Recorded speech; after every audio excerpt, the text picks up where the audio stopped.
We shall overcome. We shall overcome. We shall overcome someday.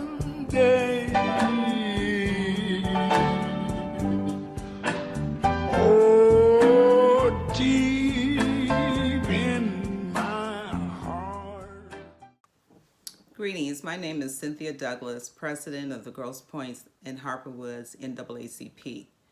Today we celebrate the 93rd birthday of Reverend Dr. Martin Luther King Jr., who served on the executive committee of the NAACP Montgomery branch. Today is just not about celebrating Dr. King's birthday. Many will take this opportunity to gather, as we safely can during this COVID pandemic, to honor the legacy of Dr. King with various acts of service. It is about service to others in the name of civil rights and concern for the well-being for those that experience racial inequality is what Dr. King stood for. Dr. King's mission of equality equal to that of the NAACP spoke to African Americans living in segregation and to people who sympathize with the rights of African Americans and other oppressed people. The mission of the NAACP is to ensure the political, educational, social, and economic equality of rights of all persons and to eliminate racial hatred and racial discrimination. Consistent with this mission statement since its inception, the Grosse and Harper branch of the NAACP has worked to ensure that all members of our community are able to live and work in harmony with the knowledge that equal access and opportunity is available and encouraged. We have attempted to helpfully involve our chapter in those unfortunate occurrences that have cast clouds of perceived intolerance and prejudice upon our community. While our assistance has in most instances been gladly accepted in the spirit of a community working together, we nonetheless recognize that there is still work to do. We need you. As the Grosse and Harper NAACP look back on the life of Dr. King, we continue to realize lessons from his life in today's reality. We continue peaceful protests within our community, even as we face the pandemic of COVID-19, for new but familiar issues of Black Lives Matters, racial and gender injustice, and police reform. We have seen far too many shootings, far too many deaths to not be a part of something. We are the moral compass of what we want our communities to look like. It is, of course, impossible to ignore the tension that now exists in our country, much of it fueled by actions and words that promote and encourage racial and ethnic intolerance. The rise of discord fueled by so-called dog whistle pronouncements and social media postings and, of course, tweets have emboldened those persons and groups who do not accept the basic beliefs and doctrines of the United States that provide our citizens basic freedoms and rights. Dr. King's actions helped pass the Civil Rights Voting Acts of 1965, which we have recently seen the very essence of our freedoms are under attack. In King's speech at the prayer pilgrimage for freedom at the Lincoln Memorial in Washington, D.C. on May 17, 1957, he delivered these words: "Give me a ballot and we will no longer have to worry the federal government about our basic rights. Give us the ballot and we will no longer plead to the federal government for passage of anti-lynching law. Give us the ballot and we will fill our legislative halls with men of goodwill. Give us the ballot and we will place judges on the benches who will do justly and love mercy. Give us the ballot and we will quietly and nonviolently, without rancor or bitterness, implement the Supreme Court's decision of May 17, 1954. Freedoms Americans have fought and died for on foreign battlefields and in the streets of American towns and cities are currently under attack. In recent years, actions by local and state governments have sought to make voter registration and indeed the very act of voting difficult, particularly in minority communities. Factions in the United States Congress and the United States Department of Justice successfully rewrote the voting rights legislation passed in the 1960s that provided protections to communities and minority populations. The right to vote, seemingly assured for past generations, is now under attack. We need you to continue the fight. In the words of Robert F. Kennedy, we can move in that direction as a country in greater polarization, Black people amongst blacks and white amongst whites, filled with hatred towards one another, or we can make an effort, as Dr. Martin Luther King Jr. did, to understand and to comprehend and replace that violence, that strain of bloodshed that has spread across our land with an effort to understand with compassion and love. What we need in the United States is not division. What we need in the United States is not hatred. What we need in the United States is not violence and lawlessness, but is love, wisdom, and compassion toward one another, and a feeling of justice toward those who still suffer within our country, whether they be white or whether they be black. Those committed to dismantling racism, pushing for change, and advocating for justice are looking for ways to demonstrate their commitment to a more equal society. Today and every day, the NAACP is at the forefront of the movement to build political power and ensure the well-being of Black communities. This year, we hope you will support the NAACP as we continue the important work to support its mission. Everything we want is still worth fighting for. Join today. What can you do? Get involved. Attend our monthly meetings every fourth Thursday of each month at 6 p.m. Visit our Facebook page for updates on upcoming events. Take a stand. Become a member. Adult memberships are $30. Youth with Crisis magazines, $15. Without the Crisis magazine, $10. Invest in the critical work by making a donation and encouraging your networks to also support the NAACP's movement to build political power and ensure the well-being of Black communities. Join us today to continue to fight for rights that we all deserve. Thank you. The next voice you will hear will be that of Congresswoman Brenda Lawrence of the 14th Congressional District. I'm Congresswoman Brenda Lawrence, and I proudly represent Michigan's 14th District. I'm honored to join you today to celebrate Martin Luther King Jr. Day. On June 23rd, in 1963, in my hometown of Detroit, Michigan, Dr. King delivered an impressive speech during the historic Walk to Freedom. It recognized the 20th anniversary of the Detroit race riots and was one of the largest civil rights demonstrations in our country's history. His speech was an amazing precursor to his famous I Have a Dream speech at the March on Washington a month later. As a young Black girl growing up on the east side of Detroit, he was more than a public figure and civil rights icon. He was hope. On the third Monday of January each year, we commemorate his life, legacies, and acts of service. From that March on Washington to the Montgomery bus boycott, he mobilized and organized people all over the country.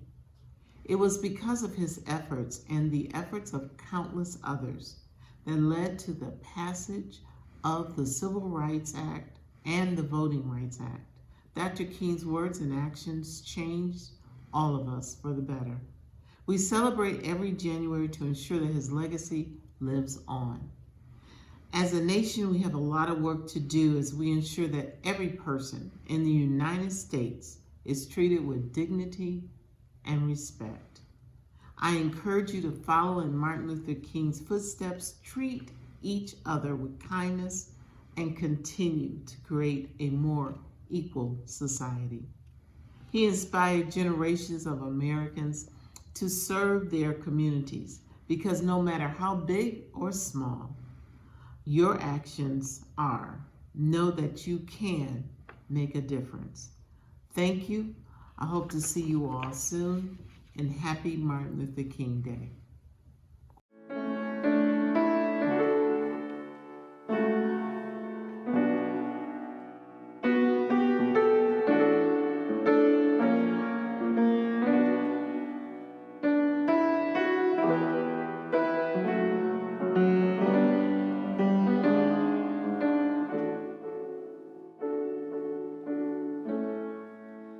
Lift every voice and sing till earth and heaven ring with the harmonies of liberty. And let our rejoicing rise high as the listening skies. Let it resound loud as the rolling sea. Sing the song full of the faith that the dark past has taught us. Sing a song full of the hope that the present has brought us. Facing the rising sun of our new day begun.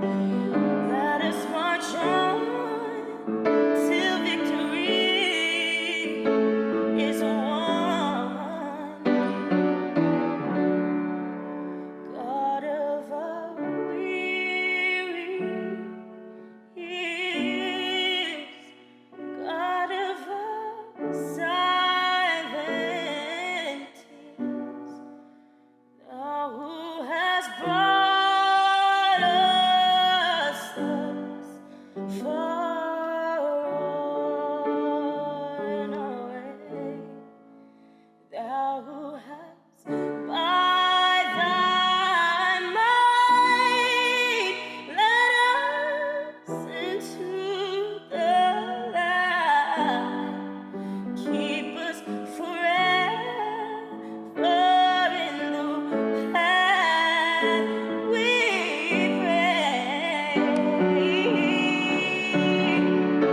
Lest our feet stray from the places, our God, where we met thee. Lest our hearts, drunk with the wine of the world, we forget thee. Shadowed beneath thy hand, may we forever live. True to our God, true to our native land.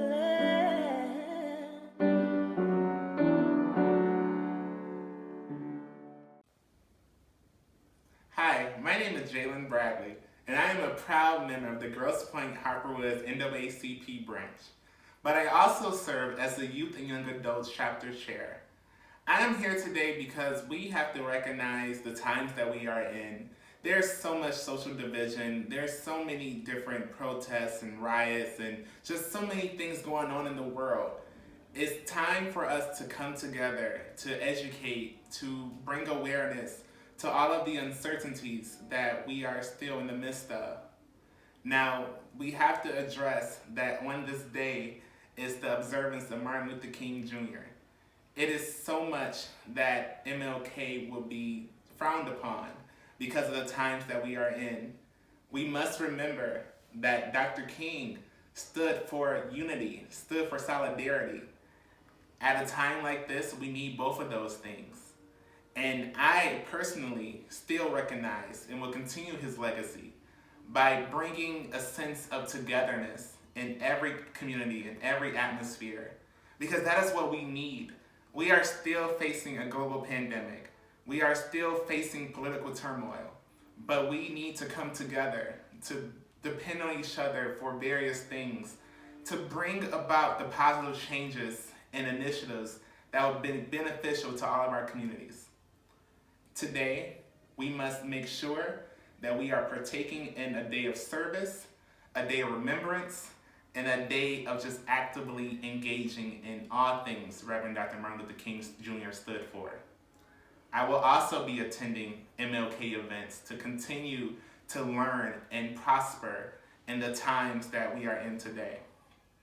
In addition, I'm proud to announce how much great work and different things that our branch is undergoing today.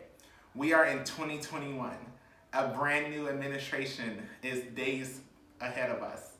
In addition, we are in a good time to start fresh and new after what a horrible 2020 year we all have just survived. Here in the Youth and Young Adult chapter, we are going to be continuing to bring education and awareness on social justice, diversity, equity, and inclusion, but also making sure that we are developing leaders of tomorrow and of course of the future. That is going to entail professional development, such as resume and cover letter building. That will also look like knowing how to do financial literacy, a skill that is still much needed to be taught to our young folks today. So I just ask you to join us. Join us on this movement to create a better tomorrow. Here in the Grosse Harper NAACP branch, we stand in solidarity with you and for you.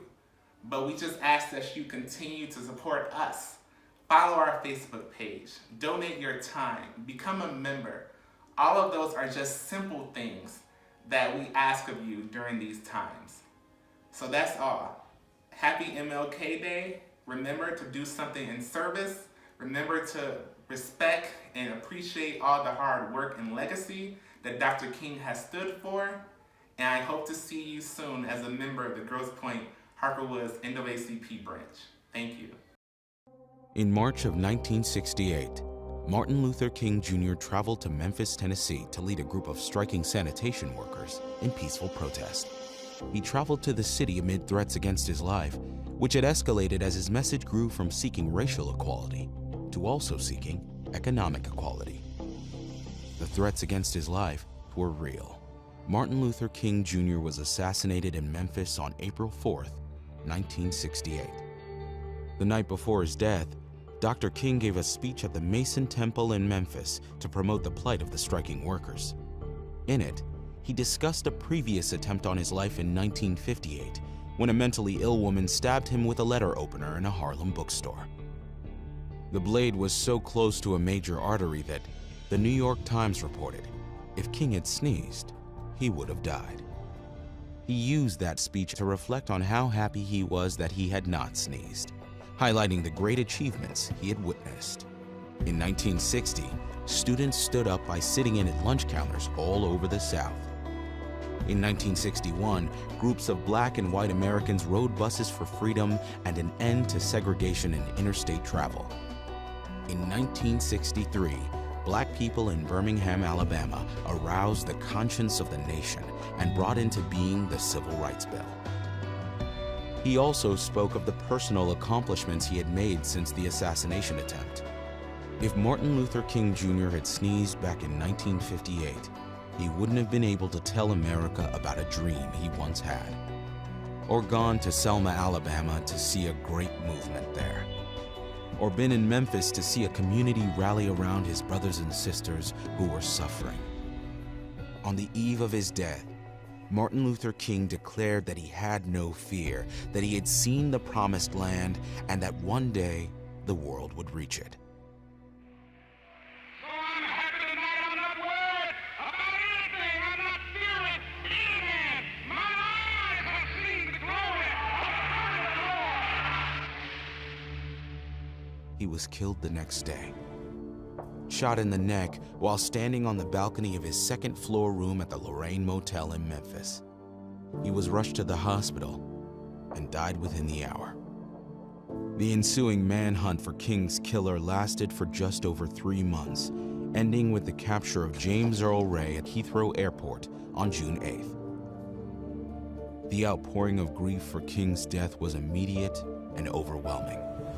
His assassination shook people from all walks of life: white, black, rich, poor. His loss was felt across the nation. Robert F. Kennedy, campaigning for the Democratic nomination for president, informed supporters at a rally that King had died, remarking, "We can make an effort, as Martin Luther King did, to understand and to comprehend, and to replace that violence, that stain of bloodshed that has spread across our land, with an effort to understand with compassion and love." Kennedy was killed 2 months later. Some argue the civil rights movement never fully recovered after Dr. King's assassination, but most agree his message of nonviolence forever altered protest movements in this country. His life continues to inspire generations of Americans, showing that those united in peace can be the greatest adversary to conflict and injustice around the world.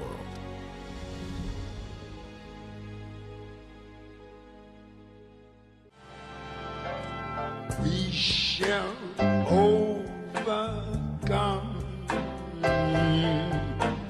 We shall overcome. We shall overcome someday.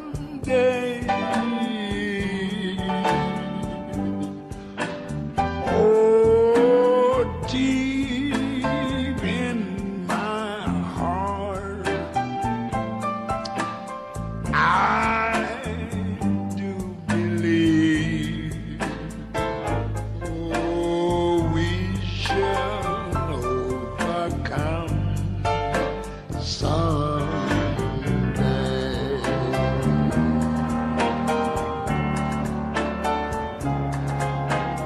We are not afraid. We are not afraid. We are not afraid. Someday,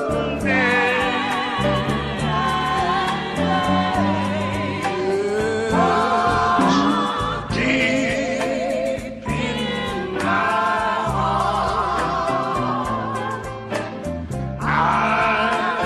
do believe. Oh, we shall overcome someday.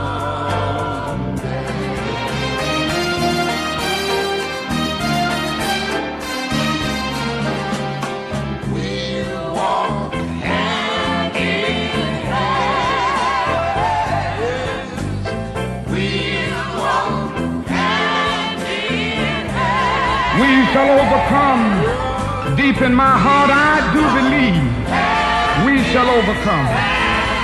Oh, I join hands so often with students and others behind jail bars singing, "We shall overcome." Sometimes we've had tears in our eyes when we joined together to sing it, but we still decided to sing it. We shall overcome. No, before this victory is won, some will have to get thrown in jail some more, but we shall overcome. Don't worry about us before the victory is won. Some of us will lose jobs, but we shall overcome. Before the victory is won, even some will have to face physical death.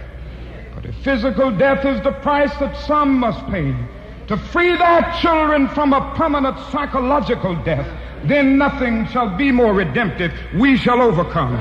Before the victory is won, some will be misunderstood and called bad names and dismissed as rabble-rousers and agitators, but we shall overcome. And I'll tell you why. We shall overcome because the arc of the moral universe is long, but it bends toward justice. We shall overcome because Carlyle is right. No lie can live forever. We shall overcome because William Cullen Bryant is right. Truth crushed to earth will rise again. We shall overcome because James Russell Lowell is right. Truth forever on the scaffold, wrong forever on the throne. Yet that scaffold sways the future. And behind the dim unknown standeth God within the shadow, keeping watch above his own. We shall overcome because the Bible is right. You shall reap what you sow. We shall overcome. Deep in my heart, I do believe we shall overcome. And with this faith, we will go out and adjourn the councils of despair and bring new light into the dark chambers of pessimism. And we will be able to rise from the fatigue of despair to the buoyancy of hope. And this will be a great America. We will be the participants in making it so. And so as I leave you this evening, I say, walk together, children. Don't you get weary. There's a great camp meeting in the corner.